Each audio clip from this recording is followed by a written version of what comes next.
Gracias.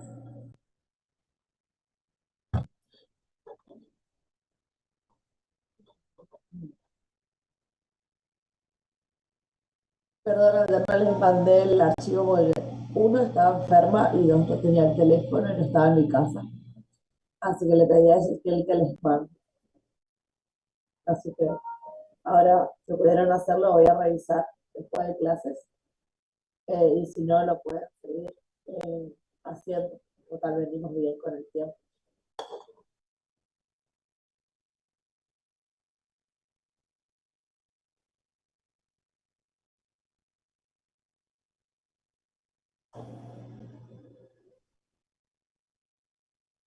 Bueno, les voy a dar la bolilla de pericial hoy y no nos vamos a quedar mucho porque ya escuchan mi voz. Ven ahí.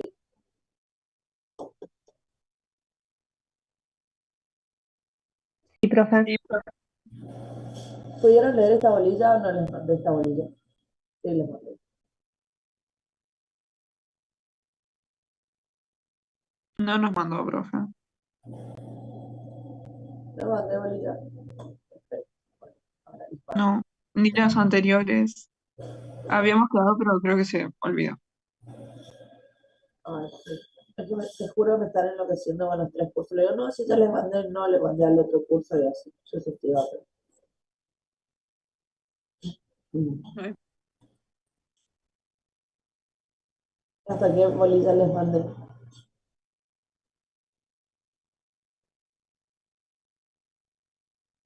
Creo que tenemos hasta la prueba confesional. Sí, tenemos documental, informativa, confesional.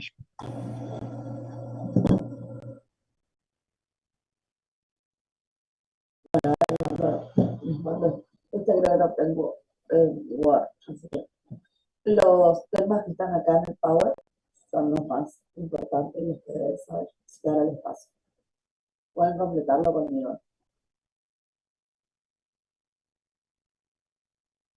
Bueno,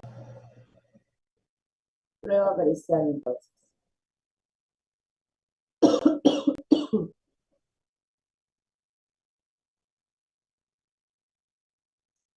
Como veníamos hablando, la prueba pericial también la vamos a mencionar en el momento que vamos a promover la demanda.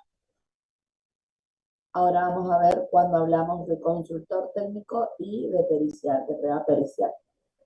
Entonces, cuando nosotros realicemos nuestra demanda, ya debemos mencionar la prueba pericial acerca de los hechos conducentes o controvertidos a las cuales queremos que se lleve adelante una pericia.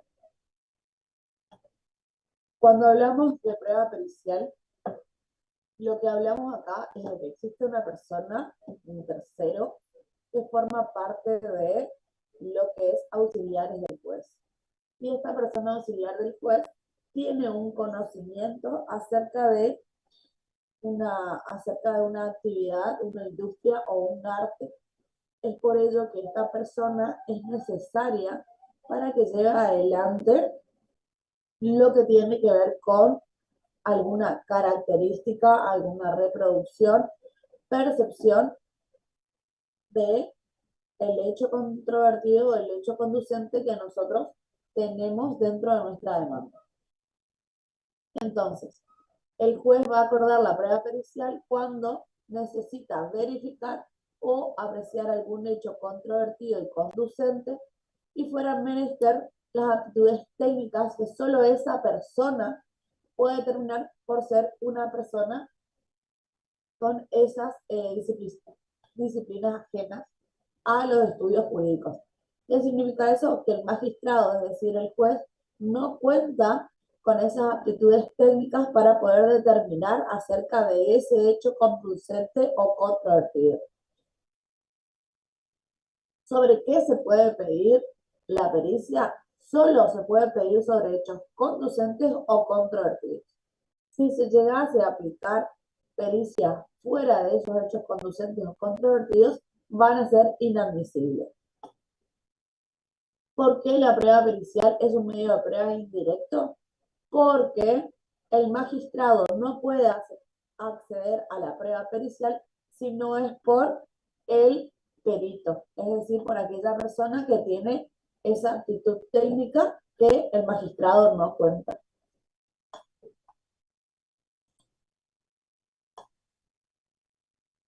Como dice acá, el perito es un auxiliar del órgano judicial, es ajeno a las partes. Puede intervenir en el proceso como percibiente o como deduciente, como les dije recién, a través de las técnicas propias que son propias de esa persona que tiene ese conocimiento distinto al magistrado, y a través de ello puede percibir y llevar adelante un examen y realizar un dictamen. El Código Procesal nos dice que habla de un auxiliar adscrito al órgano judicial. ¿Por qué? Porque posee cualidades de independencia e imparcialidad. O sea, no está sujeto a lo que dice el juez. Él es imparcial y él tiene que llevar adelante eh, su análisis sin depender de lo que piense o diga el juez. Y tampoco con su examen y dictamen no puede obligar al juez a que, o sea, lo puede considerar el juez obviamente, pero no está obligado el juez a, eh, a obligarse a proceder de manera positiva o negativa en cuanto a lo que resulte de las probanzas de la pericia. Por eso es que dice que hay una imparcialidad e independencia.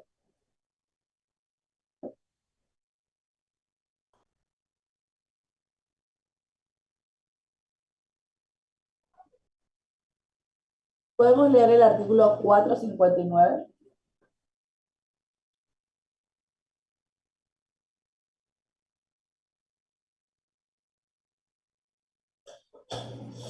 Sí, profe, no.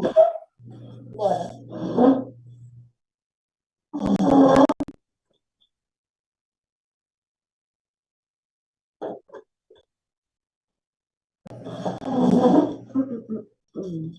Ahí encontré, profe Leo.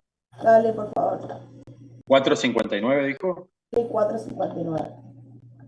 Designación, puntos de pericia. Al ofrecer la prueba pericial se indicará la especialización que ha de tener el perito y se propondrán los puntos de pericia. Si la parte ejerciera la facultad de designar consultor técnico, deberá indicar en el mismo escrito su nombre, profesión y domicilio. La otra parte, al contestar la vista que se le conferirá conforme al artículo 367, podrá formular la manifestación a que se refiere el artículo 478 o, en su caso, proponer otros puntos que a su juicio deban constituir también objeto de la prueba y observar la procedencia de los mencionados por quien la ofreció. Si ejerciese la facultad de designar consultor técnico, deberá indicar en el mismo escrito su nombre, profesión y domicilio. Si se hubiesen presentado otros puntos de pericia u observado la procedencia de los propuestos por la parte que ofreció la prueba, se otorgará traslado a esta. Cuando los litis consortes no concordaran en la designación del consultor técnico de su parte, el juzgado desinsaculará a uno de los propuestos. Perfecto, gracias. Entonces, acá tenemos la designación de los puntos de pericia. Es decir, que el 459 nos va a decir la especialización que van a tener los peritos. Si se trata, por ejemplo, de un perito accidentológico, bueno, tiene que ser un perito accidentológico y indicar los puntos de pericia que se van a llevar adelante. Si la parte oferente, ¿quién es la parte oferente?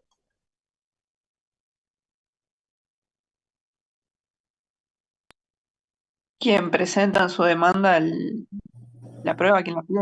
Exactamente, ¿quién está ofreciendo la prueba? Si la parte oferente pretende ejercer la facultad de designar consultor técnico, esto anoten y pónganle en negrita y subrayen y todo, consultor técnico, en el mismo escrito de ofrecer la prueba pericial, debe indicar, y estos son los datos que tiene que tener el consultor técnico. Acá viene esto, que ya lo vamos a ver más adelante. Nosotros, cuando ofrecemos la prueba pericial, se llama prueba pericial, es decir, el juez va a designar por sorteo un perito. Si nosotros mencionamos prueba pericial. Si hay pruebas periciales que se llevan adelante y para nosotros no están realizadas de manera correcta o queremos ampliar para constatar el informe, el dictamen del perito de oficio del juzgado, cuando la parte propone, se llama consultor técnico. Cuando la parte propone, se llama consultor técnico. Cuando lo propone el juzgado, lo designa el juez de oficio, se llama perito.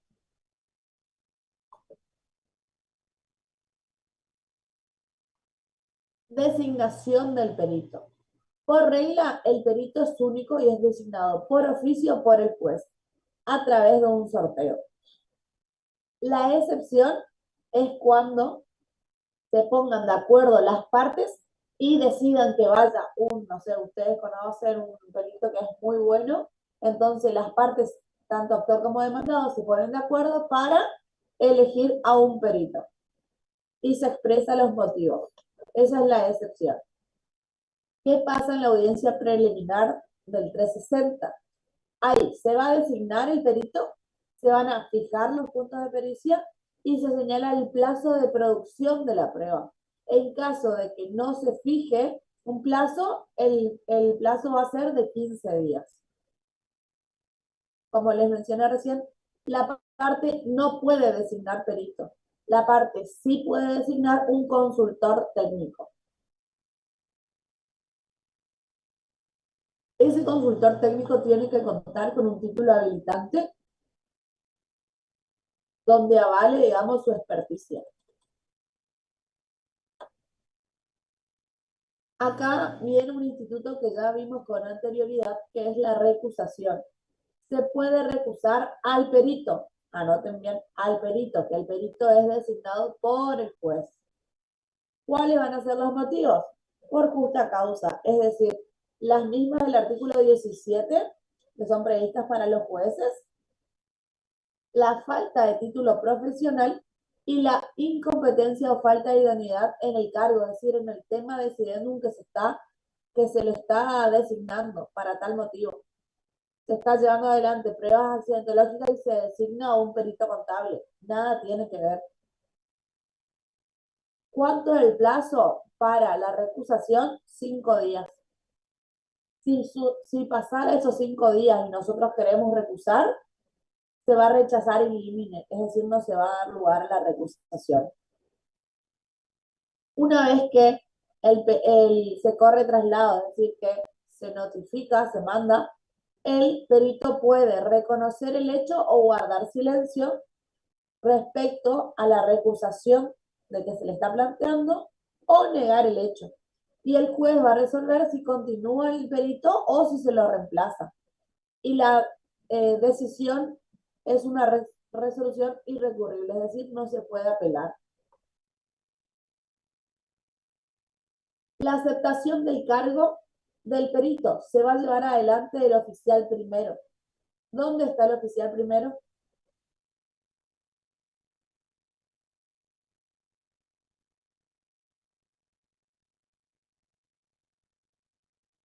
¿En la comisaría?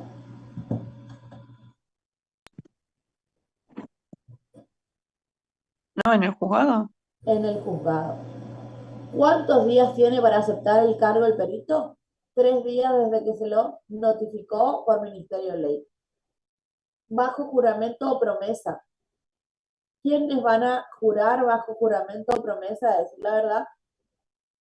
Aquel perito que tenga título habilitante. Si el que se designa no tiene título habilitante, no puede jurar bajo juramento. Pero acá se puede producir una nulidad relativa. ¿Por qué? Porque la persona no tiene el título habilitante.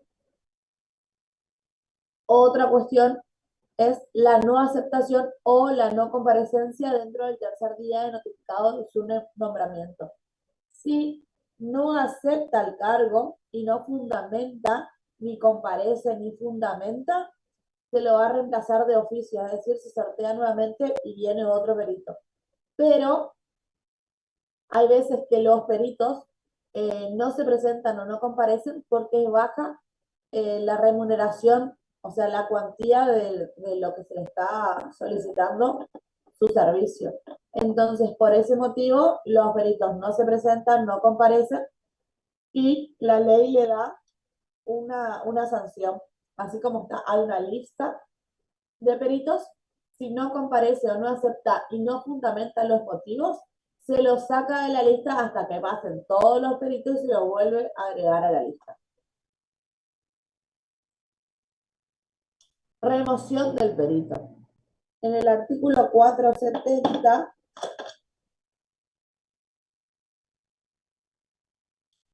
¿podemos leer el artículo 470, por favor?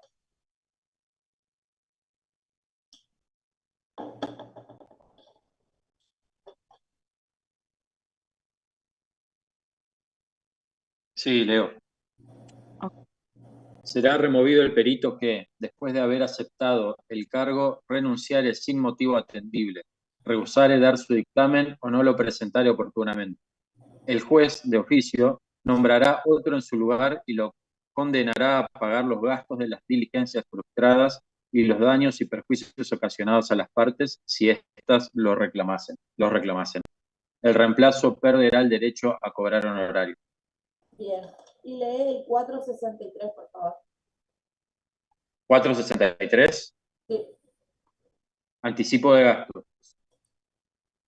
Si el perito lo solicitare dentro de tercero día de haber aceptado el cargo y si correspondiere por la índole de la pericia, la o las partes que han ofrecido la prueba deberán depositar la suma que el juzgado fije para gastos de las diligencias.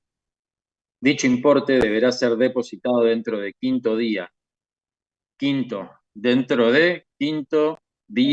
plazo que comenzará a correr a partir de la notificación personal o por cédula de la providencia que lo ordena.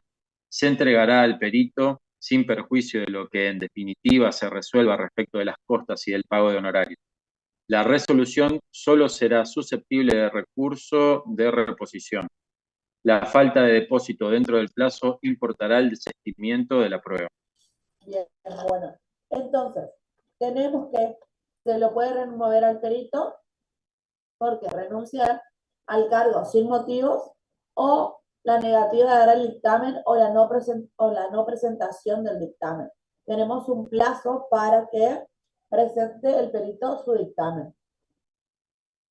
Estas remociones traen como consecuencia, como dice ahí, que se designe otro perito sin necesidad de la petición por las partes o a solicitud de parte interesada que se condene al perito a pagar los gastos de las diligencias. Es decir, que se generaron gastos y, como leíamos en el 463, se solicitó un anticipo de gastos por parte del perito, se le pagó los gastos que iban a llevar a cabo las diligencias por parte del perito y acá se le pide que se le condene al perito a pagar los gastos por los anticipos solicitados con anterioridad y por los daños y perjuicios ocasionados, pérdida de tiempo, la pérdida de dinero, y por este motivo también se lo puede remover el perito. El perito removido pierde el derecho a reclamar los honorarios de las tareas que realizó hasta el momento. O sea que no se pueden hacer así nomás los vivos los peritos. ¿Cómo va a ser la forma de practicar el peritaje? Vamos a tener tres etapas. La primera de ellas es la etapa preparatoria. En esta etapa preparatoria vamos a tener la recolección de los datos antecedentes que se van a llevar adelante para poder ejercer esa experticia sobre ese hecho conducente o controvertido. Esta primera etapa lo que tiene distinta al examen y al dictamen que esta primera etapa puede ser llevada adelante y realizada por ayudantes del perito. No así el examen y el dictamen, que no pueden ser delegados a un tercero. En la etapa preparatoria, el perito puede contar con ayudantes y puede recolectar todos los datos o antecedentes con un ayudante. Pero en el examen no puede llevar adelante. En el examen van a haber observaciones directas sobre los hechos o los puntos de pericia que se presentaron en el escrito, para que de esta manera se lleve adelante los conocimientos, las experticias que tiene ese perito respecto a los puntos de pericia. Una vez que el perito realiza el examen a cada uno de los hechos controvertidos, a cada uno de los puntos de pericias que se fueron admitidos en la audiencia preliminar del 360, que se fijaron los puntos de pericia, se va a llevar adelante la tercera etapa, que es el dictamen. En el dictamen se va a llevar adelante el resultado final, que va a contar con todos los principios que fundamenten cómo el perito llegó a ese resultado final y en qué se basó. No es que no puede hacer un dictamen nomás el perito poniéndose a favor, en contra de, sino que tiene que fundamentar cada una de las observaciones que llevó adelante y cada uno de los principios fundamentos de lo observado. Tiene que tener un sustento cada uno de los puntos de pericia, de por qué lleva adelante ese valor probatorio de cada una de las observaciones que realizó el perito. Bueno, entonces, como decíamos recién, tenemos tres etapas de lo que es la prueba pericial. El primero es la etapa preparatoria, después tenemos el examen y el dictamen. El dictamen tiene requisitos de forma y estilo y de contenido. En la forma y estilo, el dictamen debe ser claro y preciso y el lenguaje sencillo. Es decir, que el perito tiene que escribir lo más llano posible, lo más comprensible, para entendimiento de las partes y del magistrado. Y lo que tiene acá de diferente es que la prueba testimonial lo hacía mediante una audiencia, y acá la prueba pericial lo va a hacer por escrito. Este escrito se va a presentar en el expediente y se va a presentar una copia para cada parte. Dentro de los otros requisitos tenemos el contenido. En el contenido vamos a tener la explicación de las operaciones técnicas practicadas. Como le decía recién, de cada punto tiene que ir explicando minuciosamente qué fue los pasos que llevó adelante y ir fundamentando cada uno de ellos. No solamente con la teoría, sino con principios científicos en su experticia que él conozca, que sustenten esas conclusiones. No puede llevar a una conclusión sin sustento científico. Y aparte, la opinión sobre cada uno de los puntos de pericia que fueron admitidos en la audiencia preliminar. Por eso es importante saber cuáles son los puntos de pericia que se aceptaron dentro de la audiencia del 360. Porque hay veces que se pueden presentar 10 puntos sobre pericia y el juez va a decir, no, vamos a basarnos sobre estos 3 que son los fundamentales, lo demás no es necesario. Entonces, vamos a tener en cuenta que el perito se base en esos 3 puntos de pericia que se designó, que se admitió en la audiencia del 360.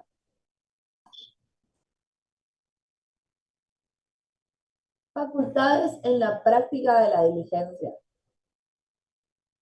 Acá lo que tenemos que saber es que el perito va a tener una libre investigación científica, o sea, se va a poder amparar en el principio científico que considero oportuno para el caso, y además tiene la facultad para elegir y solicitar los medios necesarios para la investigación.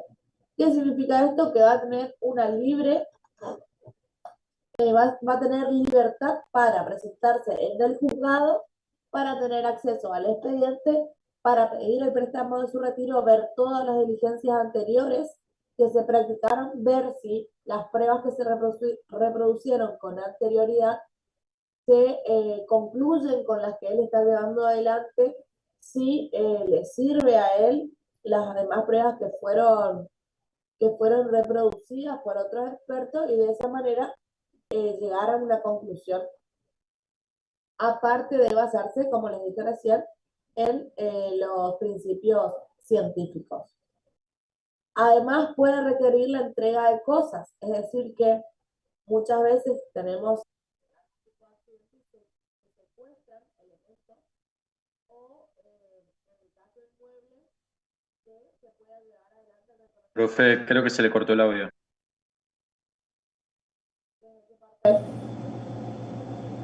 Ahí se la escucha atrás. Está desde acá. No, estaba hablando sobre requerir entrega de cosas. Ah, bueno, sí, entonces a Juan se le cortó.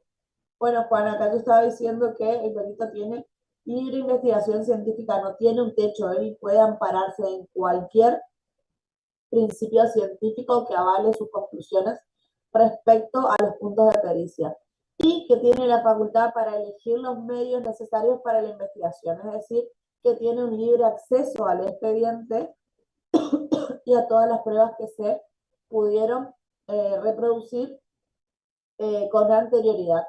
Por ejemplo, se puede basar en los testimonios para ver si lo que dice tiene que ver o no con lo que se llegó a secuestrar, en casos de que se pueda hacer algún tipo de reconocimiento de inmuebles, si concuerdan o no las testimoniales con el lugar, el hecho o el inmueble o el objeto que se lleva adelante como pericia. Y bueno, acá dice solicitar la declaración de terceros o el informe de instituciones públicas o privadas, es decir, solicitar oficios para tener informes que resultan indispensables para poder llevar adelante la pericia.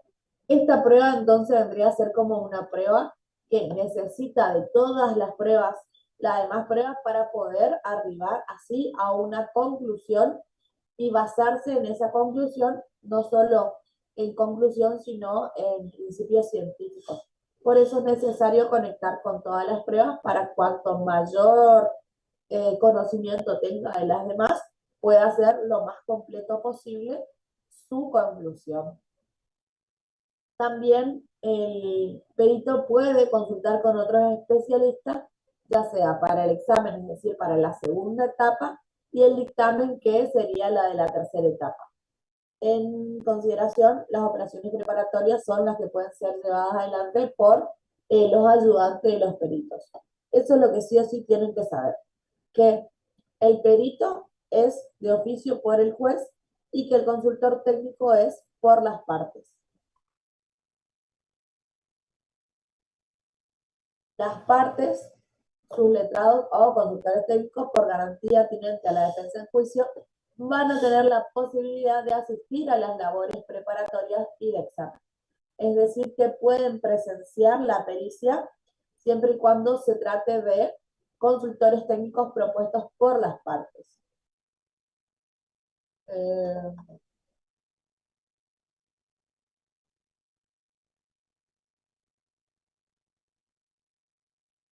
Publicidad del dictamen, solicitud de aclaraciones y formulación de objeciones.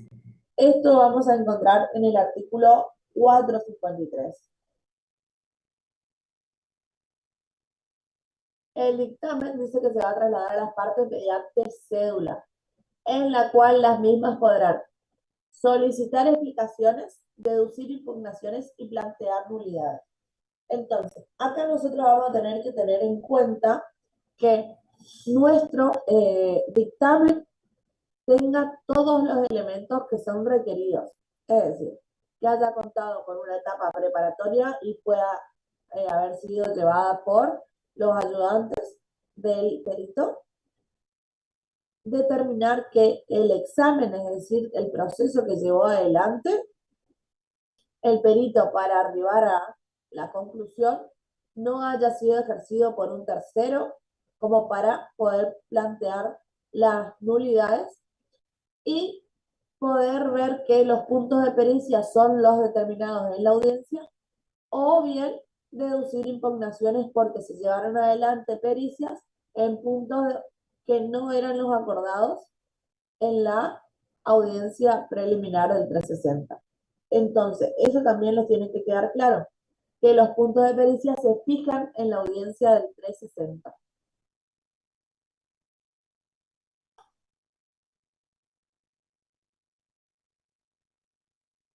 ¿Cuál va a ser el valor probatorio del dictamen? O sea, lo importante a nosotros de la pericia no es la conclusión, sino el dictamen. Y que ese dictamen va a tener que ser lo más fundamentado posible. No solo una conclusión, sino basado en principios científicos que avalen cada uno de los puntos de pericia. El juez, para apartarse del dictamen que realizó el perito, tiene que expresar los fundamentos de su convicción contraria. El juez puede, por ejemplo, apartarse de uno de los puntos de pericia, o sea, parcialmente, no del todo, o sea, puede ir contra todo o puede apartarse de uno de los puntos de pericia. No es necesario, digamos, que acate todo lo que dice el dictamen. Puede ser que esté de acuerdo con parte de los puntos de pericia y no con el todo. Después nos dice que el apartamiento del dictamen debe encontrar apoyo en razones serias, es decir, en fundamentos objetivamente demostrativos de que la opinión del experto se haya reñida con principios lógicos o máximas de experiencia. Es decir, que el juez no puede decir directamente que no le convence o que no está de acuerdo con el dictamen que realizó el perito, sino que realmente tiene que basarse en fundamentos que avalen el por qué no. ¿Se acuerdan cuando hablábamos de los fallos plenarios? Que si el juez o la Cámara decidían apartarse, debía resolver y explicar los fundamentos de por qué no se iba a adherir a ese dictamen. Lo mismo pasa acá. Debe explicar los fundamentos del por qué no se adhiere a ese dictamen que se está llevando adelante por esta persona que cuenta con una experticia en su profesión.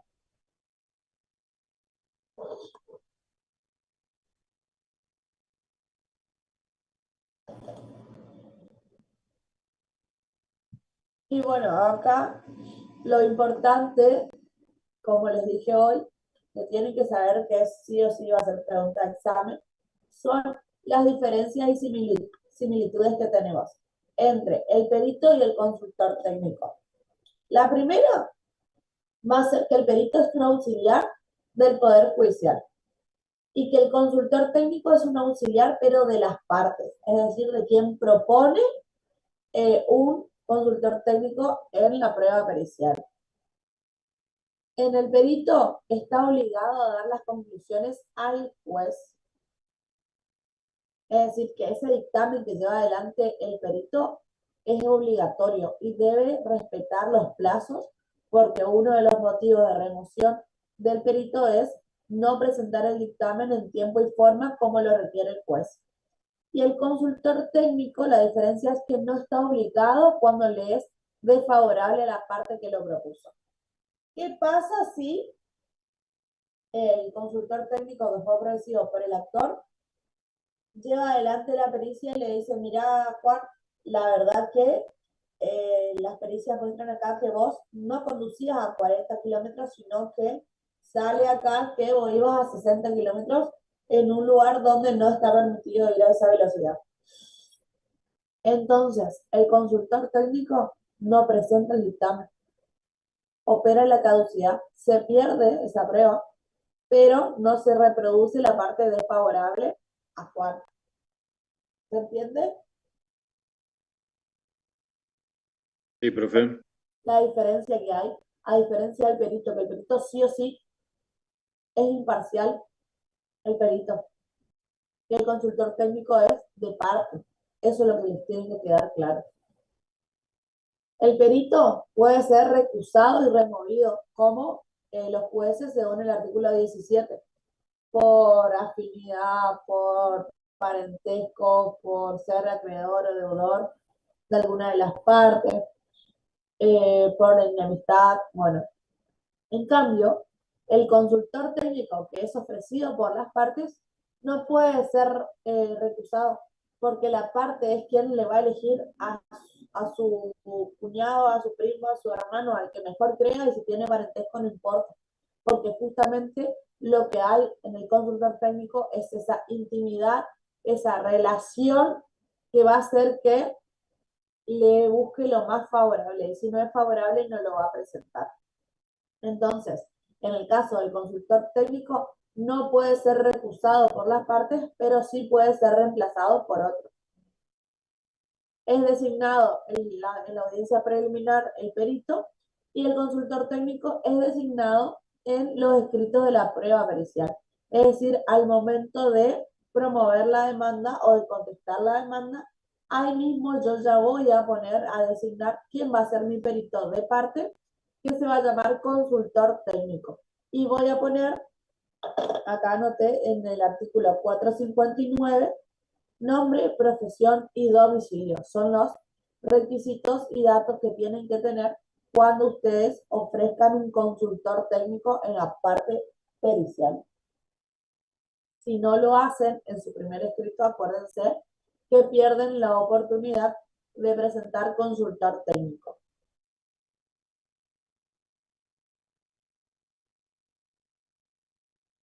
Bueno, y ambos son, el perito y el consultor técnico, ambos son especializados en alguna ciencia, arte, industria o actividad técnica. Es decir, que cuentan con una experticia.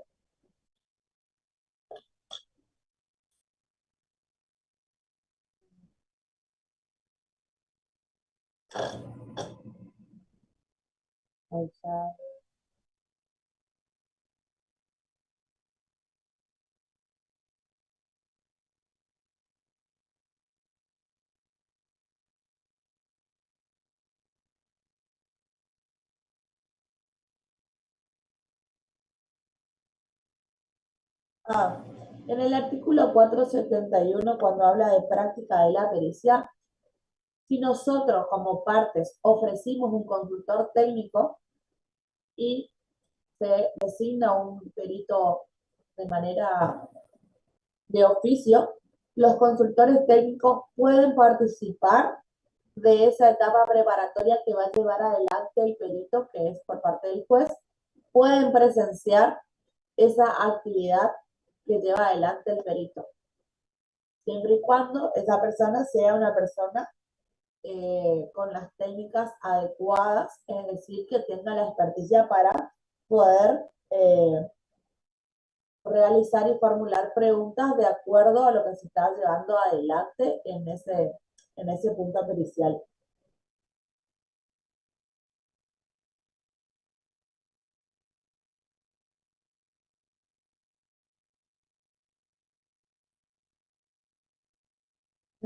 Profe, Sí, pero primero cuando ofrecemos la prueba, ahí ya se ofrece también el consultor técnico o se solicita que se sortee el perito y si eventualmente su informe no es favorable, ahí recién buscamos el consultor o desde el principio ya se propone.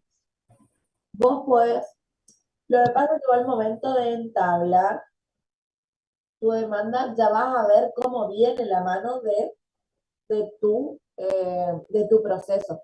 Vas a saber si es bueno o no el dictamen, porque cuando vos te presentás y ya se presentaron en ese momento los peritos accidentológicos en el mismo lugar, ya vas a ver más o menos cómo va la causa.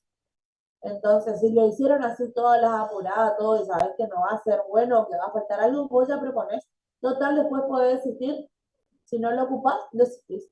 Siempre es mejor vos ofrecerlo, reservarlo por las dudas, por cualquier situación. Entonces, yo recomiendo siempre que la ofrezcan, total, después desistan nomás, porque si no lo ejercen ustedes, se pierde y no afecta a nadie. Ok, profe, gracias.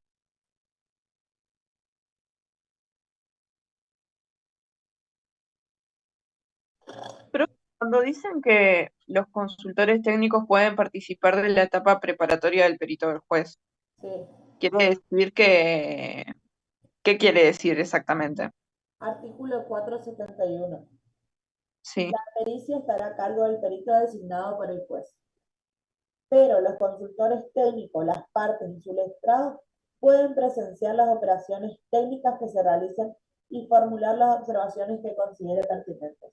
Es decir, que en ese momento que el perito está llevando adelante, le puede decir y solicitar que se está olvidando algún punto de pericia o que amplíe cierta información o que lleve adelante un informe más detallado, que no se salte. Por eso es necesario que se presente un consultor técnico que va a tener la experiencia o la experticia en saber qué es lo que está haciendo el perito, porque si nos vamos nosotros y no entendemos nada de mecánica, no le vamos a preguntar si, no sé, estaba bien el servihecho del motor o si los frenos estaban, no sé, detalles que lo va a tener el consultor técnico por tener y contar con esa experticia, a diferencia nuestra. ¿Se entiende? Y este consultor, sí, y este consultor técnico no puede valerse de la recolección de datos que está haciendo el perito también, ya Sí, que obvio, está sí, pero bien. presenta aparte, Muy bien, gracias. presenta aparte y agrega lo que él considere necesario, oportuno, para fundamentar los puntos de pericia que está presenciando él también.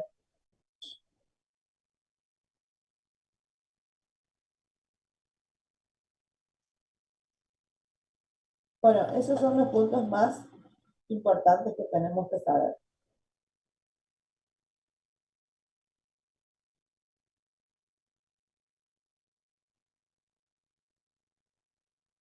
¿Tienen alguna pregunta respecto a esto?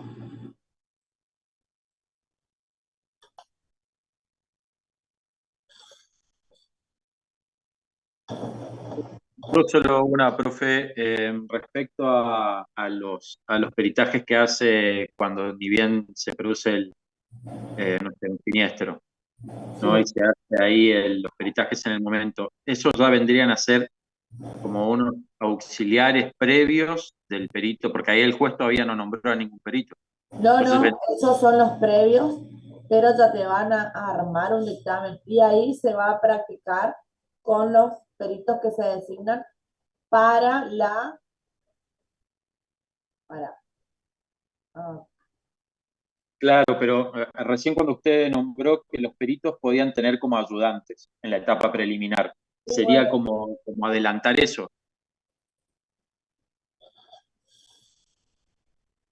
pueden o no. En este caso, por ejemplo, en mis casos que a mí me tocaron, hay veces que no se presentó el que fue designado por el juez, sino los que estaban en turno ese fin de semana o ese día estaban en turno y ellos llevaron adelante las determinadas diligencias. Después se nombra en la audiencia, se designa un perito y ese perito va a tener que trabajar con los informes que presentó esa persona que estaba de turno en ese momento. ¿Se entiende ahora? En la audiencia se va a asignar que, por ejemplo, que necesita una prueba psicológica, en ese momento se le atiende con una de turno, pero después se llama a la audiencia y en la audiencia se designa una nueva psicóloga y esa psicóloga va a tener un turno con esta persona y lo va a llamar para tomar el informe que necesita llevar adelante. Y ese informe también se va a presentar, se va a tener como una etapa preliminar, una parte instructoria y después en la parte de reproducción de pruebas se va a agregar este perito que fue designado por la audiencia. Pero, el tema lo pregunto porque en algunos fallos vi que pasa esto, como que hay un perito o un consultor. ¿Cómo?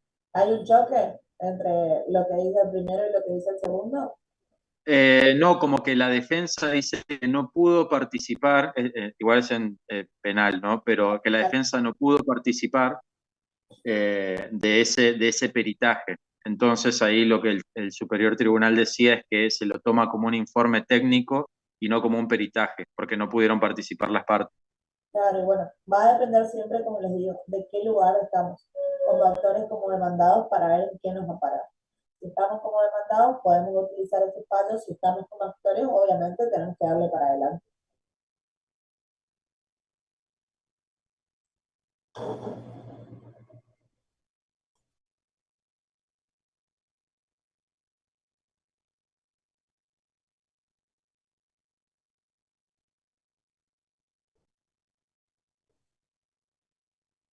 Les voy a mandar el Power de ahora.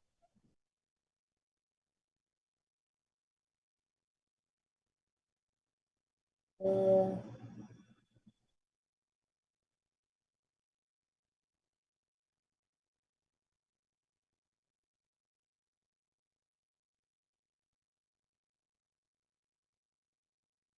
Así no me olvido.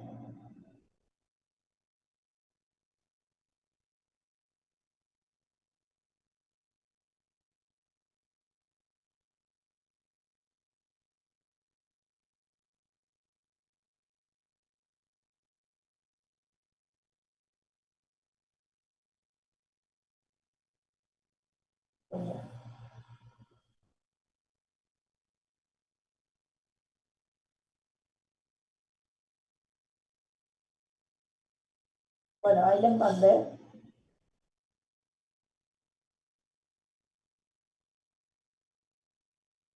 La prueba pericial y se basan en eso que les mando nomás.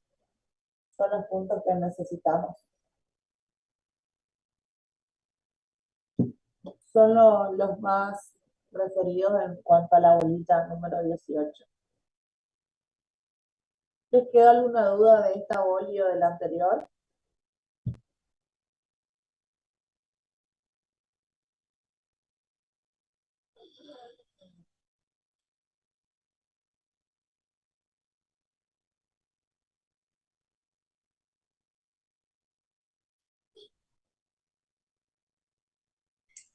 No, solo, profe, ¿nos puede repetir cómo hacer cómo tiene que quedar bien en la demanda? Nombre, apellido, domicilio, Nombre, la profesión. nombre, profesión y domicilio. Artículo 459.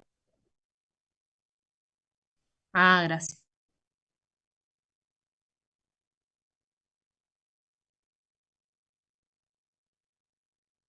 Algo para tener en cuenta que cuando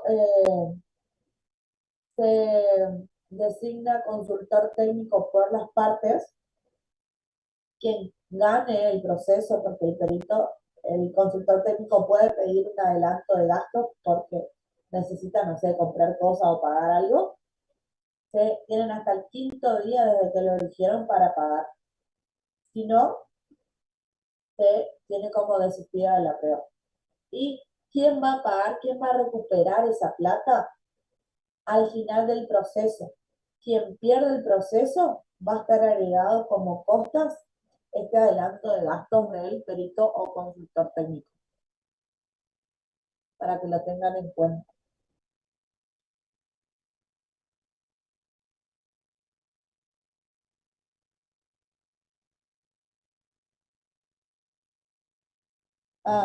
Después, en el artículo 464, respecto a la idoneidad que tiene que tener el perito, nos dice que si la profesión estuviese reglamentada, el perito debe tener título habilitante en la ciencia, arte, industria o actividad técnica especializada que pertenezcan a las cuestiones acerca de las cuales debe expedirse.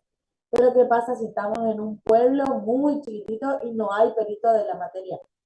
Pero o no hubiera en el lugar el proceso perito con título habilitante, podrá ser nombrada cualquier persona con conocimiento en la materia. Los llamados vaqueanos, que tienen, por ejemplo, ese conocimiento respecto a una zona, a algún lugar, y están especializados. No tienen título habilitante porque son personas que viven hace mucho tiempo en el lugar y bueno, es como que la costumbre le da a esas personas el lugar de referido y estas personas no tienen el juramento. O sea, si bien tienen que decir la verdad, pero no están yendo contra el ordenamiento en cuanto a que no tienen un título habilitante. Es como más humano, digamos, tiene más, tiende más a un error, digamos, por ser de un conocimiento vulgar de la persona, un conocimiento por tiempo, por experiencia de la persona. Eso pasa mucho en los pueblos.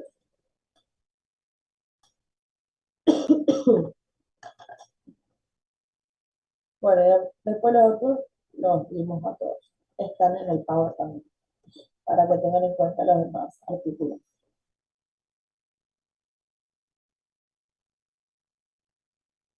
¿Pudieron ver el archivo de oficio? Sí, profe. Bueno, ahora cuando puedan, como se les mandó muy sobre la hora, véanlo y armen los oficios de los pedidos de informe que presentaron en su demanda y manden al Drive. Nosotros armamos algo con un modelo nomás que conseguimos anoche los de mi grupo. Ok, Y le quería preguntar, en el caso de, vio que nosotros teníamos que mandar un oficio al juzgado de faltas. sí. Le quería preguntar si en el anuncio de la personería tenemos que poner señor juez, su señoría, doctor y Además, el tienen nombre. que buscar quién es el secretario a cargo de esa, El secretario, ¿no? esa institución. Busquen, siempre buscamos en internet quién está a cargo de tal oficina y se refieren a esa persona. Ok.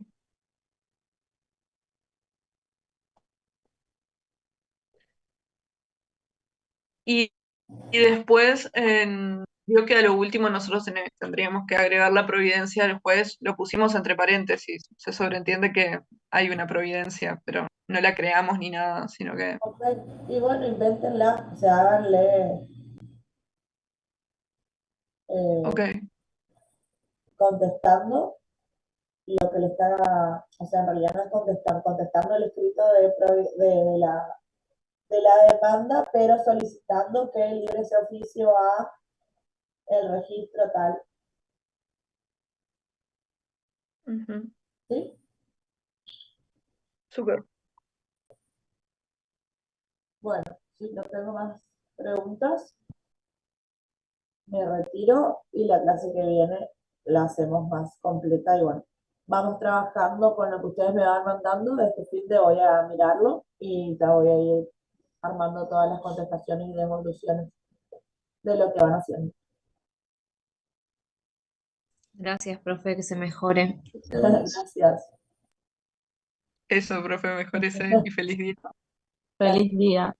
Muchas gracias. ¿Qué les iba a decir? Creo que quedó fijo el examen para el 21 de septiembre, que es la fecha que tenemos presencial.